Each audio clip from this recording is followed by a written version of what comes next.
Guys, നമുക്കിന്നൊരു പടത്തിന് പോയാലോ? ഇന്ന് ഞങ്ങൾ കാണാൻ പോയത് സുമതി വളവാണ് കേട്ടോ. ഗൈസ്, പടം എനിക്ക് പേഴ്സണലി ഇഷ്ടപ്പെട്ടു. എന്നാലും നമ്മുടെ കൂടെ വന്ന ആൾക്കാരുടെ അടുത്ത് എങ്ങനെ ഉണ്ടായിരുന്നു പടം എന്ന് അറിയണോ? അപ്പൊ ഗൈസ്, നമുക്ക് അവരറിയാതെ അവരുടെ റിവ്യൂ ഷൂട്ട് ചെയ്താലോ? Come on. ഈ പടത്തിന്റെ ഒരു പ്ലോട്ട് എന്താ? സുമതി വളവിൽ ഒരു പ്രേതം ഹൊറർ കോമഡി നല്ല പക്ഷെ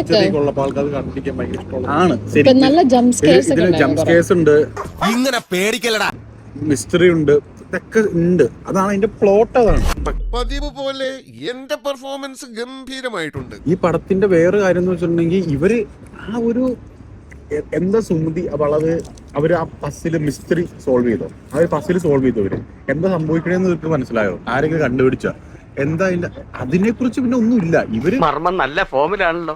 ഫസ്റ്റ് ഹാഫ് കഴിഞ്ഞു, സെക്കൻഡ് ഹാഫിന്റെ ഒരു അരമണിക്കൂർ വരെ സുമതി വളവാണ് എല്ലാവരുടെയും ചർച്ചാ വിഷയം. നീ എന്തൊക്കെയായി പറയുന്നത്? എനിക്കൊന്നും മനസ്സിലാവുന്നില്ല. ഇവരുടെ ഗ്രാമം എവിടെയാണെന്ന് മനസ്സിലാവണില്ല. ഇവരുടെ ഗ്രാമം ഒരു കുന്നിന്റെ അല്ലെങ്കിൽ ഒരു ഘാട്ട് റോഡ് കയറി മേളില്, താഴെ ചെക്ക് പോസ്റ്റ്, നടുക്കാണ് സുമതി വളവ്. അപ്പൊ ഇവർക്ക് മേള് ഗ്രാമത്തില് ഒരു കട പോലും ഇല്ല, ഒരു പെട്ടിക്കട പോലും ഇവരുടെ ഗ്രാമത്തിലില്ല. എടാ, ഇത് സത്യമായ കാര്യമാണോ അതോ? സ്കൂള്, ഇവരുടെ CD കട, ഇവരുടെ പലചരക്ക് കട, ബസ് സ്റ്റോപ്പ്, ഇതെല്ലാം ഈ ഘാട്ട് കടന്ന് ഈ വളവൊക്കെ കടന്ന് താഴത്തേക്ക് വരണം. എവിടെയോ എന്തോ ഒരു തകരാറ് പോലെ. ഇതിനൊരു കണക്ഷൻ ഇല്ല. ഇതിന്റെ പാട്ടെന്ന് വെച്ചാൽ അസഹനീയം പാട്ട്. ഇത് അടുത്ത പാട്ടാണ്. അയ്യോ, പാട്ട് വരല്ലേ കരഞ്ഞു ഫസ്റ്റത്തെ രണ്ട് പാട്ട് തീരെ സിംഗിളായിരുന്നു.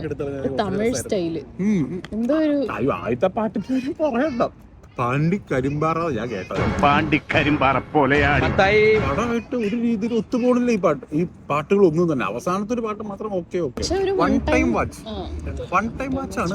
ചുമ്മാ ബോറടിച്ചിരുന്ന വേണേ പോയി കാണാം, അത്രേ ഉള്ളൂ. അല്ലാണ്ട് വേറെ ഒന്നും ഇല്ല ഈ പടം.